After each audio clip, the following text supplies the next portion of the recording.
Hey everyone, welcome back to Corporate Decoder, the place where we dive into the boring world of corporate filings and try to make them, well, less boring. Today we're cracking open a document from FT Vest, Total Return Income Fund, Series B2. Did you even know that Series B was a thing? These guys are so exclusive, even their SEC filings are practically private. But fear not, we're getting the inside scoop. We'll unpack their investment strategies, hidden fees, and whether this fund is a golden ticket to early retirement or just a complicated way to lose money.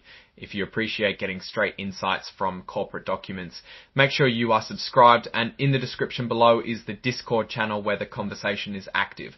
First up, let's talk repurchase fees, because who doesn't love those? The fund charges a 2% fee if you try to sell your shares back to them within the first year of each designated period, basically, a lock-in period. Think of it like a penalty for changing your mind, so don't get cold feet. That is not a good sign about the confidence they have in their performance.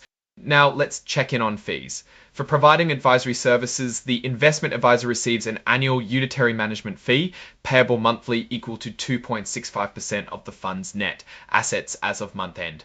If that wasn't enough, a distribution and service fee of up to 1% on an annualized basis of the aggregate net assets of the fund attributable to the Class A shares and 0.25% for Class I shares.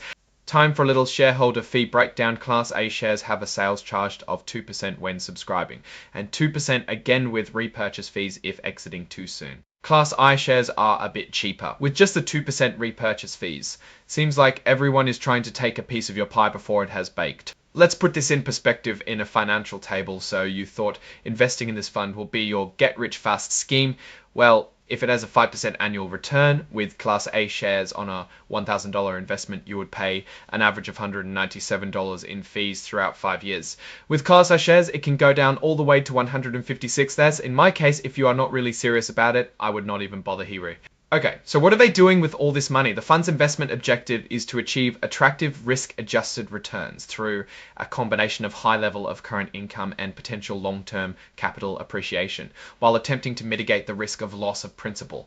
What they're really saying is they want to make money while trying not to lose too much of it. Doesn't everyone? That is easier said than done though. Their main strategy involves primarily investing in US exchange-traded equity securities contained in the S&P 500. In order to be savvy hedged equity investment strategy, they are planning on buying a hedge against the long-term decline of the reference index. What's key to their business is producing income with a target net income objective of 15% on an annual basis. So they aim big, but with what assurance nobody knows. The reference index is a price return index that does not reflect the reinvestment of dividends. The fund will forego potential capital appreciation as it seeks to generate income.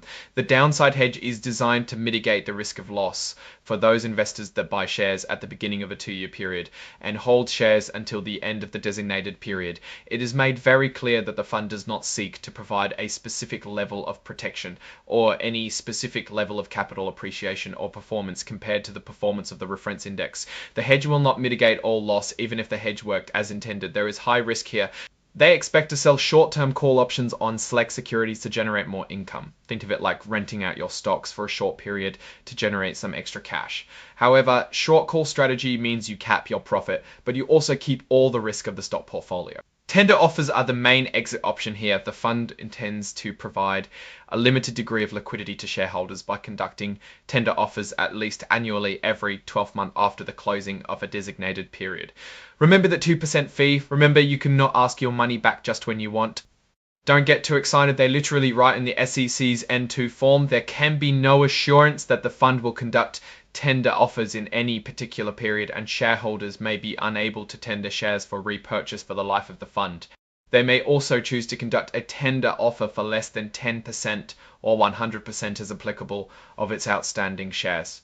If I haven't scared you off yet, here are some risk factors about this business. Tab the fund is a newly organized with no history of operations, and investors may not have access to the money invested in the fund for an indefinite time. Limited liquidity, top loss of downside hedge prior to the end of term, and many more. In the private offering exemption section of the filing, make sure that this offering is not registered under the 1933 Act and sold to only accredited investors. It might save you a headache in the long run. In this period, the FT Vest Total Return Income Fund had 0 outstanding securities. DACU now for some final thoughts. This fund is highly speculative. That has alert of fees. While attempting to mitigate the risk of loss of principal, is it actually worth it? This seems rather complicated and risky for the average investor with high fees and complexity. There are easier ways to lose all of your money. There are many different products that the average person can buy. This might be better suited for a big guy. Alright, that's our breakdown of FT Vest Total Return Income Fund. What's your take on these numbers and what they signal for the company's future? Drop your thoughts in the comments. If this analysis was valuable, hitting that like button really helps, and subscribe for more deep dives. Don't forget to check out the Discord in the description. Thanks for watching. See you next time.